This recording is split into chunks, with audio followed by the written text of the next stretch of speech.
Hello friends.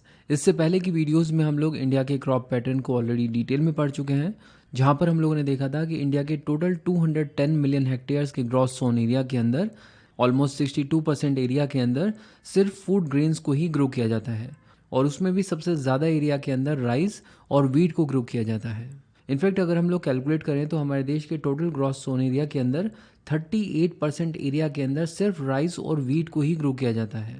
और इस तरह का क्रॉपिंग पैटर्न हमारे देश के लिए लॉन्ग टर्म के लिए बिल्कुल भी सस्टेनेबल नहीं है, क्योंकि राइस और वीट को कल्टीवेट करने की वजह से सॉइल की फर्टिलिटी भी डिक्लाइन होती है और उन एरियाज़ की वाटर टेबल भी डिप्लीट होती है।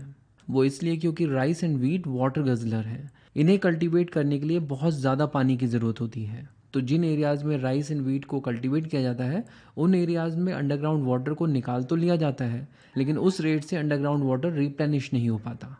इनफैक्ट इकोनॉमिक सर्वे 2021-22 में भी इस बात को कहा गया कि जिन रीजन्स में राइस, वीट या शुगर केन को ग्रो किया जाता है उन रीजन्स में बेसलाइन वाटर स्ट्रेस लेवल बहुत ही तेज़ी से बढ़ रहा है। और ये जो बेसलाइन वाटर स्ट्रेस लेवल है, इसे कैलकुलेट करने के लिए हम लोग टोटल एनुअल वाटर विड्रॉल को टोटल एनुअल रिन्यूएबल सप्लाई से डिवाइड करते हैं। और इकोनॉमिक सर्वे का कहना है कि जिन रीजन्स में राइस, वीट और शुगर केन ग्रो होती है उन रीजन्स में बेसलाइन स्ट्रेस लेवल या तो हाई है या फिर एक्सट्रीमली हाई है। इसका मतलब ये कि अगर हम लोग इंडिया के क्रॉपिंग पैटर्न में चेंजेस नहीं लाते हैं तो इसके बहुत ही बुरे परिणाम हो सकते हैं। हो सकता है कि इन रीजन्स में वाटर टेबल बिल्कुल खाली हो जाए, और इसीलिए बहुत ज़्यादा ज़रूरी हो जाता है कि हम लोग हमारे देश में क्रॉप डाइवर्सिफिकेशन पर ध्यान दें। और हमारे देश की सरकार ऐसा कर भी रही है। सरकार फार्मर्स को एंकरेज कर रही है कि वो वाटर इंटेंसिव क्रॉप्स जैसे राइस और वीट को छोड़कर ऑल्टरनेटिव क्रॉप्स के ऊपर शिफ्ट करें, जैसे pulses, oil seeds, coarse cereals या फिर कॉटन। इनफैक्ट 2017 की DFI यानी डबलिंग फार्मर इनकम कमेटी ने भी अपनी रिपोर्ट में इस बात को कहा है कि अगर फार्मर्स इन स्टेबल सीरियल्स को छोड़कर हाई वैल्यू क्रॉप्स को कल्टीवेट करना शुरू करें तो ना सिर्फ इसकी वजह से वाटर टेबल कम डिप्लीट होगी, सॉइल फर्टिलिटी कम डिक्लाइन होगी, बल्कि साथ ही साथ फार्मर्स की इनकम भी बढ़ेगी। तो अब तक के इस डिस्कशन में हम लोग इस बात को अच्छे से समझ पा रहे हैं कि हमारे देश में क्रॉप डाइवर्सिफिकेशन क्यों इतना ज़्यादा ज़रूरी है। तो चलिए देखते हैं कि हमारे देश में क्रॉप डाइवर्सिफिकेशन के लिए सरकार एग्जैक्टली कर क्या रही है। तो इस पर्पज़ के लिए 2013 में ही सरकार ने CDP यानी क्रॉप डाइवर्सिफिकेशन प्रोग्राम को शुरू किया था। ये प्रोग्राम बेसिकली 2007 की RKVY यानी राष्ट्रीय कृषि विकास योजना की एक सब स्कीम के तौर पे शुरू किया गया था। और इस CDP प्रोग्राम के बेसिकली दो ऑब्जेक्टिव्स हैं। पहला ऑब्जेक्टिव ये है कि जितने भी ओरिजिनल ग्रीन रेवोल्यूशन स्टेट्स हैं उन्हें पैडी से ऑल्टरनेटिव क्रॉप्स की तरफ शिफ्ट करना। और अगर पूछा जाए कि ओरिजिनल ग्रीन रेवोल्यूशन स्टेट्स हैं कौन कौन से, तो ये है बेसिकली वेस्टर्न यूपी वाला पार्ट, पंजाब और हरियाणा। इसके अलावा CDP प्रोग्राम का दूसरा ऑब्जेक्टिव ये है कि जिन स्टेट्स के अंदर टोबैको फार्मिंग होती है उन रीजन्स को भी ऑल्टरनेटिव क्रॉप्स के ऊपर शिफ्ट करना। ये ऑब्जेक्टिव CDP प्रोग्राम के अंदर 2015 में ऐड किया गया था। ओरिजिनल CDP प्रोग्राम जो 2013 में शुरू हुआ था उस समय ये ऑब्जेक्टिव नहीं था। और अगर पूछा जाए कि हमारे देश में टोबैको फार्मिंग सबसे ज़्यादा किन स्टेट्स में होती है, तो ये स्टेट्स हैं आंध्र प्रदेश, गुजरात और कर्नाटका। तो ये तो बात हो गई CDP प्रोग्राम की, जहाँ पर सरकार चाहती है कि किसान ऑल्टरनेटिव क्रॉप्स के ऊपर शिफ्ट कर जाए। बट क्या किसानों को ऑल्टरनेटिव क्रॉप्स के ऊपर शिफ्ट करना इतना आसान है? कोई भी किसान ऑल्टरनेटिव क्रॉप्स के ऊपर शिफ्ट क्यों करेगा? अगर राइस और वीट की बात करें तो राइस और वीट के ऊपर सरकार उसको MSP दे रही है।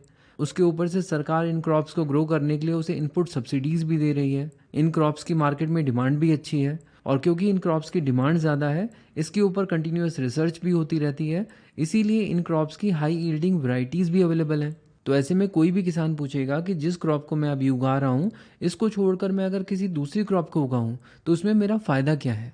और इसीलिए ज़रूरत है कि सरकार फार्मर्स को ऑल्टरनेटिव क्रॉप्स के ऊपर शिफ्ट करने के लिए फाइनेंशियल और market incentives they, technological support they, awareness and capacity building करे और साथ ही साथ इंफ्रास्ट्रक्चर सपोर्ट भी प्रोवाइड करे। कहने का मतलब ये कि अगर हम हमारे देश में क्रॉप डाइवर्सिफिकेशन करना चाहते हैं तो सरकार को ये सभी चीज़ें करनी ही पड़ेंगी। तो चलिए इन सभी चीज़ों को डिटेल में डिस्कस करते हैं। शुरुआत करते हैं फाइनेंशियल एंड मार्केट इंसेंटिव्स से। तो अगर सरकार चाहती है कि ऑल्टरनेटिव क्रॉप्स जैसे पल्सेस, ऑयल सीड्स, मेज़ या कोर्स सीरियल्स भी फार्मर्स के लिए अट्रैक्टिव हों, तो सरकार को इन ऑल्टरनेटिव क्रॉप्स के ऊपर भी MSP यानी मिनिमम सपोर्ट प्राइस को एक्सटेंड करना होगा। और राइस और वीट की ही तरह इन ऑल्टरनेटिव क्रॉप्स के प्रोक्योरमेंट की भी गारंटी देनी होगी। इसके अलावा सरकार को ये भी कोशिश करनी चाहिए कि इन ऑल्टरनेटिव क्रॉप्स को कल्टीवेट करने की जो इनपुट कॉस्ट है, सरकार उसको कम करने की कोशिश करे। इसके लिए सरकार इनके सीड्स और फर्टिलाइजर जैसी चीज़ों पर सब्सिडी ऑफर कर सकती है। और अगर सरकार इन ऑल्टरनेटिव क्रॉप्स के क्रॉप इंश्योरेंस की कवरेज को और ज़्यादा स्ट्रेंथन कर पाए तो इससे भी फार्मर्स इन क्रॉप्स को कल्टीवेट करने के लिए अट्रैक्ट हो सकते हैं। तो ये तो बात हो गई फाइनेंशियल और मार्केट इंसेंटिव्स की। चलिए अब देखते हैं कि टेक्नोलॉजी का सपोर्ट प्रोवाइड करके सरकार किस तरह क्रॉप डाइवर्सिफिकेशन को प्रमोट कर सकती है। तो बेसिकली इस तरह के बहुत सारे टेक्नोलॉजिकल एडवांसमेंट्स हैं जिसके थ्रू सरकार किसानों को ऑल्टरनेटिव क्रॉप्स की एडेप्टेबिलिटी में मदद कर सकती है। पहली चीज़ ये है कि सरकार टेक्नोलॉजी के थ्रू किसानों को उनके आसपास की मंडी में कौन सी क्रॉप का क्या प्राइस ट्रेंड चल रहा है उसका ईजी एक्सेस दे सकती है। इसके बेस पर किसान इस चीज़ को डिसाइड कर सकते हैं कि किस क्रॉप को उगाने में उनको ज़्यादा फायदा है और इस तरह किसान ऑल्टरनेटिव क्रॉप्स की तरफ अट्रैक्ट हो सकते हैं। इसके अलावा सरकार टेक्नोलॉजी की मदद से सप्लाई चेन को एफिशिएंट बनाने की कोशिश कर सकती है।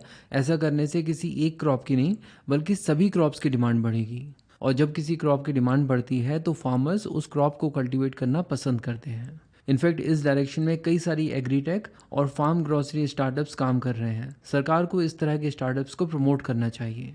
और हाँ, सरकार एसएमएस एडवाइजरीज, किसान कॉल सेंटर्स और चैटबॉट्स को भी अवेलेबल करा सकती है जिसके थ्रू फार्मर्स की सभी क्वेरीज को एड्रेस किया जा सकता है related to protection of crops. ऐसा करने का फ़ायदा ये होगा कि किसानों के अंदर भी कॉन्फिडेंस रहेगा कि अगर वो किसी नई क्रॉप को कल्टीवेट करने के बारे में सोच रहे हैं तो कोई है जो उनकी मदद कर सकता है। और अगर सरकार फार्मर्स तक माइक्रो इरिगेशन टेक्नोलॉजीज़ पहुंचा पाए तो इसका फ़ायदा ये होगा कि फार्मर्स को किसी भी नई क्रॉप को कल्टीवेट करने में वाटर और फर्टिलाइजर्स की कम रिक्वायरमेंट होगी, यानी इनपुट कॉस्ट घट जाएगी। और अगर किसी क्रॉप को कल्टीवेट करने में इनपुट कॉस्ट कम होती है तो फार्मर्स उस क्रॉप को कल्टीवेट करने के लिए अट्रैक्टेड होते हैं। इसके अलावा सॉइल टेस्टिंग टेक्नोलॉजीज़ की मदद से सरकार फार्मर्स को सॉइल हेल्थ कार्ड भी प्रोवाइड कर सकती है जो फार्मर्स को ये डिसीजन लेने में बहुत मदद करता है कि कौन सी क्रॉप उनकी फार्म लैंड के लिए अच्छी है। और आजकल तो बायोटेक्नोलॉजीज़ भी बहुत ज़्यादा एडवांस हो चुकी हैं। ऐसे में सरकार इन बायोटेक्नोलॉजीज़ के एडवांसमेंट की मदद से ऑल्टरनेटिव क्रॉप्स की high yielding variety seeds farmers तक पहुंचा सकती है। तो ये तो बात हो गई टेक्नोलॉजिकल सपोर्ट की।